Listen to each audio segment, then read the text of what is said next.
Suponha que uma determinada quantidade de calor ΔQ flua em regime estacionário através de uma barra de uma superfície mantida a temperatura T1 para a superfície oposta mantida a temperatura T2, nas situações 1 e 2 ilustradas. A mesma quantidade de calor gasta tempos ΔT1 e ΔT2 para atravessar a barra nas situações 1 e 2 respectivamente. O que se pede é a razão ΔT2 sobre ΔT1. Ora, o que nós sabemos sobre fluxo de calor? O fluxo de calor, por definição, ele é a quantidade de calor que atravessa a superfície durante um certo intervalo de tempo. Nas duas situações apresentadas, se nós somos questionados o que acontece com o intervalo de tempo, tendo sido dito que é a mesma quantidade de calor nos dois casos, é fácil perceber que o tempo só vai ser diferente se o fluxo de calor também for diferente. Agora, quais são as características físicas do material e geométricas que determinam o fluxo de calor? O fluxo de calor, primeiro, depende do material que a gente está trabalhando. E aí, o que a questão oferece? É o mesmo objeto, ele só muda de posição. Repara que o que a gente tem aqui é uma espécie de tijolo que está em pé na chamada situação 1 e aí é colocado deitado na situação 2. Mas é o mesmo material. Então, se depender do material, o fluxo não mudaria. Outra coisa também que é igual, a temperatura nos dois lados do objeto aparece como sendo a mesma, T1 do lado esquerdo e T2 do lado direito, nas duas situações.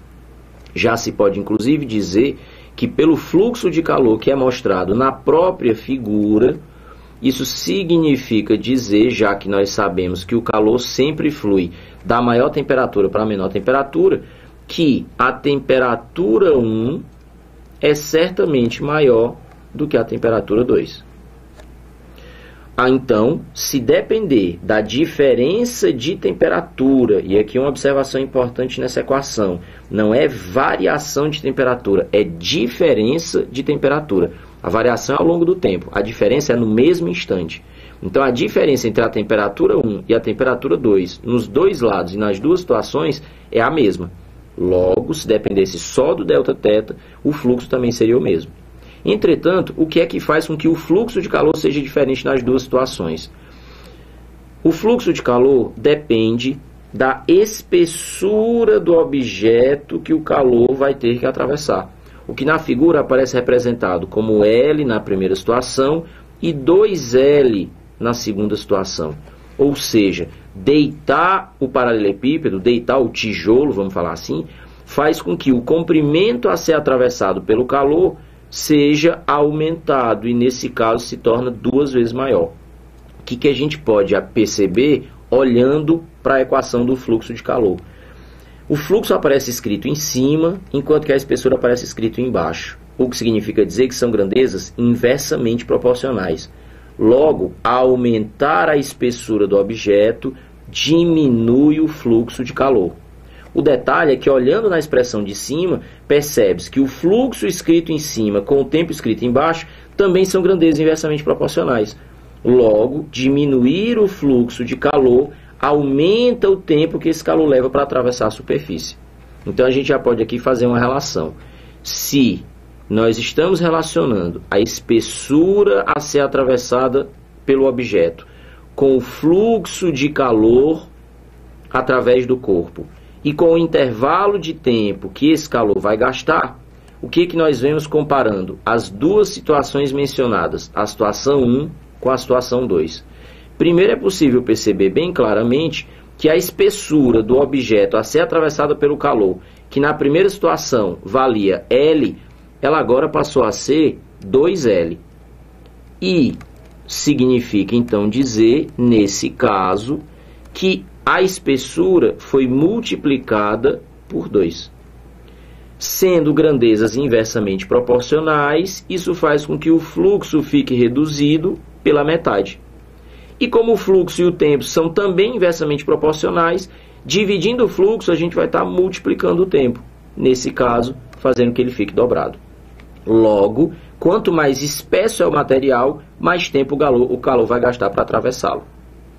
Pensando apenas nisso, a gente fica tentado a dizer que o intervalo de tempo na segunda situação, o ΔT2, seria 2 vezes maior em relação ao intervalo de tempo na primeira situação. Entretanto, é necessário que se perceba também que o fluxo de calor não depende apenas da espessura do material, nesse caso, principalmente. O fluxo de calor também depende da área que o calor precisa atravessar. E aí, uma observação na figura, a gente consegue ver que de início, na primeira situação, com o paralelepípedo em pé, a gente tem essa área da face maior que o calor precisa atravessar. Enquanto que na segunda situação, quando o tijolo fica deitado, agora a área que o calor vai ter que atravessar fica reduzida a essa face menor. Que proporções é que a gente consegue enxergar na relação entre a área a ser atravessada e o fluxo de calor? Como a área e o fluxo aparecem ambos escritos na parte de cima da equação, significa então dizer que são grandezas diretamente proporcionais. Logo, se deitar o tijolo diminui a área a ser atravessada, isso também diminui o fluxo de calor. E pelo que nós já vimos antes, fluxo de calor e tempo são grandezas inversamente proporcionais. Reduzindo o fluxo, a gente tem o aumento do intervalo de tempo. Mais uma vez, fazendo a relação das proporções entre as grandezas, o que nós teremos? Agora a gente está relacionando a área com o fluxo de calor com o intervalo de tempo.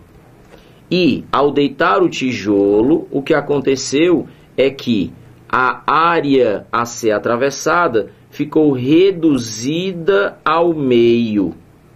Como o fluxo de calor é diretamente proporcional, isso faz com que o fluxo também seja reduzido pela metade. E sendo o fluxo, aí sim, inversamente proporcional com o tempo, diminuir o fluxo 2 vezes faz com que o intervalo de tempo aumente 2 vezes. Dessa maneira, pensando apenas na área, nós teríamos que dizer que o intervalo de tempo gasto para que o calor atravesse a superfície na situação 2 seria, dependendo apenas da área, 2 vezes maior do que o intervalo de tempo na situação 1. Agora, se você olha para o quadro geral, nós não tivemos apenas a modificação do comprimento e nem tivemos apenas a modificação da área. Deitar o tijolo provocou as 2 modificações, o que significa dizer que o intervalo de tempo aumenta 2 vezes. E a nossa conclusão, então, é que o intervalo de tempo, na segunda situação, fica 4 vezes maior do que o intervalo de tempo na primeira situação.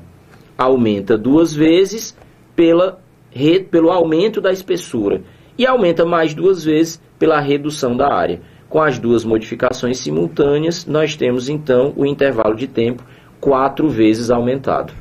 Na hora de marcar a resposta correta, se ele pede a razão, e aí sempre que se pede a razão é preciso tomar cuidado com a ordem que se quer. Ele pede ΔT2 sobre ΔT1. Nesse caso, então, nós teríamos uma razão igual a 4. Dessa maneira, teríamos que marcar a resposta correta, alternativa D de dado. E aí, então, 2 observações precisa fazer nessa questão. A primeira é quando ele pede para calcular a razão entre as grandezas. É preciso tomar muito cuidado, porque quando fala a razão entre os tempos, pode ser, como foi, ΔT2 sobre ΔT1, mas alguém pode se distrair e calcular ΔT1 sobre ΔT2. E aí você vê o que é que acontece nas alternativas. Você viu o que é que tem lá? Tem 4, mas tem 1 sobre 4. Então, sempre que as questões pedem a razão, tem que tomar o cuidado de, nas alternativas, pode aparecer a resposta correta e o inverso dela. Então, é preciso tomar cuidado. A outra coisa para se chamar a atenção também. Você viu que nas alternativas aparece 2, e aí também tem o 1 sobre 2. Por que o 2? Você viu a análise que a gente fez. Quando a gente olha para o que é que modifica o intervalo de tempo, que é modificado pela variação do fluxo, que é modificado por quais grandezas, nós temos duas ações sendo feitas. Você tinha um tijolo nessa posição e ele simplesmente é deitado. Você está mudando tanto o comprimento, que o calor vai ter que atravessar, quanto a área. Então é preciso ficar atento a essas variações. De mais a mais, sempre o cuidado de analisar a história das grandezas diretamente proporcionais e inversamente proporcionais. Aqui a gente tinha sempre a relação entre três grandezas. Mexeu na espessura, variou o fluxo, isso vai mexer no tempo. Depois, mexeu na área, isso faz variar o fluxo, isso vai mexer no tempo. Agora, quem é diretamente proporcional a quem? Quem é inversamente proporcional a quem? Sempre que a gente fala grandezas diretamente proporcionais ou inversamente proporcionais, a gente está fazendo referência a um par de grandezas. Então, se você pega uma questão e tem que analisar três, a gente pensa de duas em duas. Qual é o efeito que a espessura causa no fluxo? E depois, qual é o efeito que o fluxo causa no intervalo de tempo? É assim que a gente faz as relações.